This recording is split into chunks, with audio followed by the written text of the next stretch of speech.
చేతబడి ఉందా లేదా అనుకొని చాలా మంది కన్ఫ్యూజ్ అవుతున్నారు. చేతబడి గురించి క్లియర్‌గా చెప్తాను. ఈ వీడియో షేర్ చేసి నలుగురికి తెలిసే విధంగా చేయండి.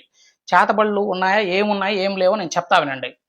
చాలా మంది ముగ్గేసుంటరు. ముగ్గేసి అక్కడ నిమ్మకాయలు, టెంకాయలు కొట్టుకొని తాగడం, తినడం కొన్ని వీడియోలో చూసా. పెద్ద పెద్దోళ్ళు కూడా చేస్తున్నారు. అయి దయచేసి మీరు చెయ్యొద్దు. నీ మంచి కోసమే నేను ప్రతి వీడియో పెడతా. ఎందుకంటే నా దగ్గరికి చాలా మంది పర్సనల్ పూజ చేపించుకుంటారు. పర్సనల్‌గా చాలా మందికి చేశారు. చాలా మందికి వచ్చిందల్లా ఏందంటే చేతబడులు చేస్తున్నారు. ఆ చేతబడులు చేస్తున్నారు. తర్వాత షాపులు బాగా జరుగుతాయి. జరుగుతున్న షాపులు ఒకసారిగా పడిపోతాయి. జరగవు. ఎందుకని ప్రశ్నలు అడిగితే కట్టేస్తుంటారు. కట్టు ఉంటారు. ఎందుకంటే ఇంకొక షాపు వాళ్ళు ఓర్చుకోలేక కట్టు కట్టిచ్చేస్తారు వాళ్ళ షాప్‌కి. అక్కడ ఆకర్షణ పోయి వీళ్ళ షాప్‌కి వస్తది.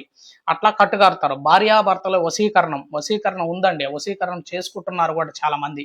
ఇవి ఉంది. రాజకీయ నాయకులకి థ్రెడ్ ఉందా లేదా? వాళ్ళకి థ్రెడ్ ఉందా? పక్క వ్యక్తి ద్వారా తెలుసుకోవచ్చు. నా పూజలో వస్తుంది అది. థ్రెడ్ ఉందా లేదా చెప్తా. ఆయన భవిష్యత్తులో ఎదుగుతాడా లేదా? ఆయనకేమన్నా ఇబ్బందులు ఉన్నాయా? రాజకీయ నాయకుల గురించి కూడా వస్తుంది. అవి కూడా ఉన్నాయన్నమాట. మరుగుమందు మందు ఉంది. తర్వాత ఎవరికైనా అమ్మవారు వస్తుంది. అమ్మవారు వచ్చి పూనకం పూనుతుంటే కొంతమంది ఈర్ష్య అనమాట పక్కన వాళ్ళకి. ఒరే పూనకం వచ్చేస్తుంది ఆమె బాగా అందరికి చెప్తుంది అనేసి కట్టు కట్టిస్తారు. అమ్మవారు రాకుండా కట్టు అనేది వేస్తారు మంత్ర ద్వారా. అది అట్లాగా కట్లు వేస్తారనమాట. అందరికి కట్లు వేయొచ్చు. ఆమె గ్రామ దేవత. తర్వాత ఇంటి ముందు ముగ్గేసి ఉంటారు కదా, నైట్ టైం ముగ్గేయొద్దు అని చెప్తాం. ఎందుకు ముగ్గేయొద్దు అంటే ముగ్గేయడం వల్ల రాత్రిపూట నెగిటివ్ యాక్టివేషన్ భూత ప్రేతాలన్నీ తిరుగుతాయి వాటికి. అందుకే నైట్ అనింది. అందుకే అవి తిరగడానికే భూత ప్రేతాలు తిరుగుతుంటాయి కాబట్టి ఆ ముగ్గు దగ్గరికి వచ్చి కూర్చుంటాయి. అందుకని వేయొద్దు అనే చెప్తాం అనమాట. అట్లా నైట్ టైం ముగ్గు ఇంటి ముందు వేస్తేనే వేయొద్దు అంటున్నామే. ఎక్కడో బయట పొలాల్లో రోడ్ల పైన ముగ్గులు వేస్తే సిగ్గు లేకుండా ఆడిపోయి టెంకాయలు పగలు కొట్టుకొని తింటారు, నిమ్మకాయ కట్ చేసుకొని తింటారు. ఎందుకు తింటున్నారు?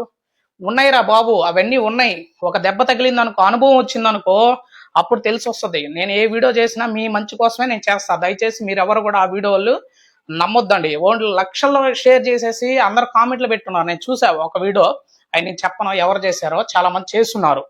మీరెవరో అవి నమ్మండి అంటున్నా.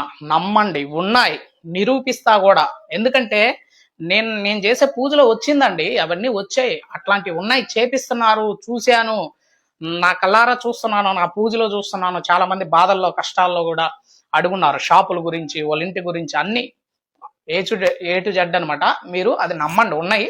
దయచేసి ఒకటి జోలికి మీరు వెళ్ళొద్దు. ముగ్గులు తొడపడం, తినడం అవి చేయొద్దు. ఫేక్ ఐడీలు చాలా పెట్టున్నారు నాయి. ఎవరు ఫోన్ చేయొద్దు. ఓం నమో వెంకటేష్.